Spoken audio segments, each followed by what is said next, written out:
Emily Boll is joining us now for the paper. She is following, of course, what the papers are saying about the death of the Pope. Emily. Yes, well, the Vatican paper L'Osservatore Romano had this front page today announcing that Pope Francis had passed away on Monday at the age of 88. And obviously, this was the news on the front pages of most papers around the world today. And the Pope was remembered in a number of ways. The Figaro's front page here, they were part of those who were highlighting his dedication in his final days.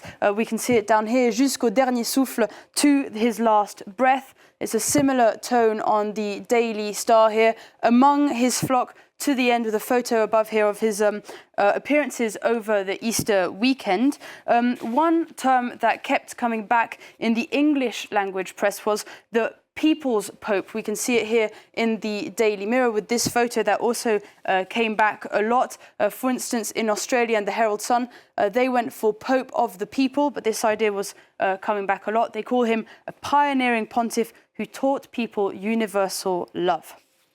Well, while some were looking at his dedication on their front pages, other papers seem to be focusing on his politics. What do you have for us on that? Yes, well, another way of remembering him, it seems, is looking at his politics and his attitude to the papacy. The Philippine Daily Inquirer here has it: reform, humility and inclusion. The Times of Malta took a bit more of a stance. They call it the death of a revolutionary. They remember him as a defender of social justice and a humble pastor.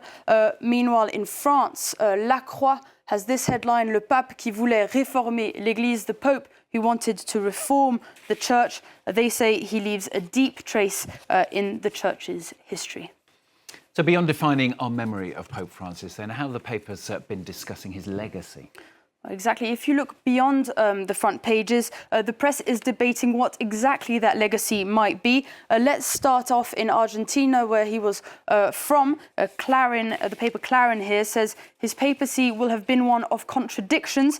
It says he's been often criticized for questioning untouchable truths, but his tendency to speak frankly was also what he was celebrated for, going from contradictions to complexities.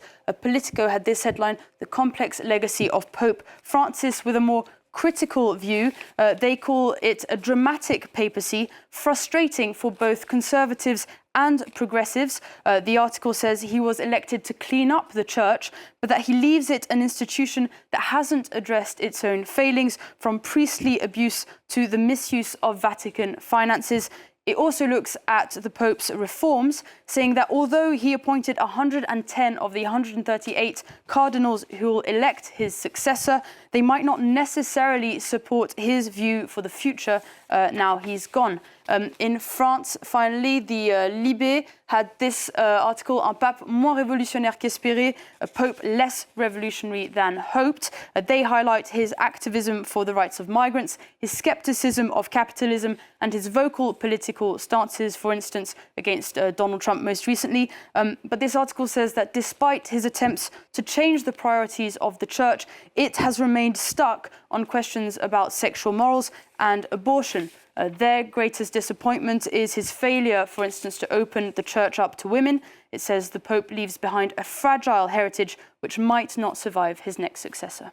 Yeah, indeed, the world, of course, now starting to wonder what on earth happens next. Speculation about who the next Pope could be, of course. What are the papers saying on that one? Well, indeed, it's a very mysterious process that happens behind closed doors. The Guardian had this explained on their website, a conclave explainer. It explains that around 135 cardinal electors will go to Rome for the vote. A candidate has to win 2/3 majority. And if a pope has been chosen, of course, then white smoke will be shown from the Vatican chimney. Now, the Washington Post was looking at who the contenders might be. Francis personally appointed many of the voting cardinals. Today, the College of Cardinals is at its most diverse. It's set to be the largest conclave yet, but also one of the most unpredictable. It's all very suspenseful and secretive. And the press is already turning to Hollywood to get an idea of what might be about to happen. We got a glimpse of it in the Oscar-winning film Conclave, about the election of a new pope.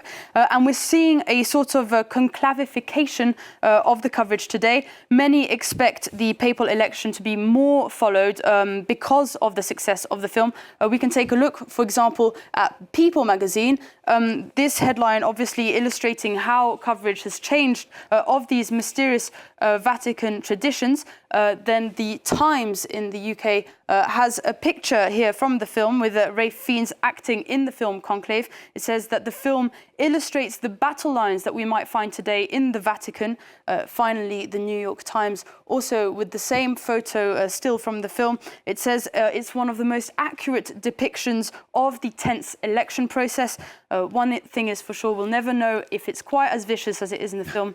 We'll just have to wait and see for that white smoke. Yeah, exactly. You have to remember it's a dramatisation, but it does give you a bit of an insight about how the whole thing functions. It's a good film. Not sure about the ending, but anyway, a good film. Emily, thanks a lot, Emily Boyle with the papers. Thank you.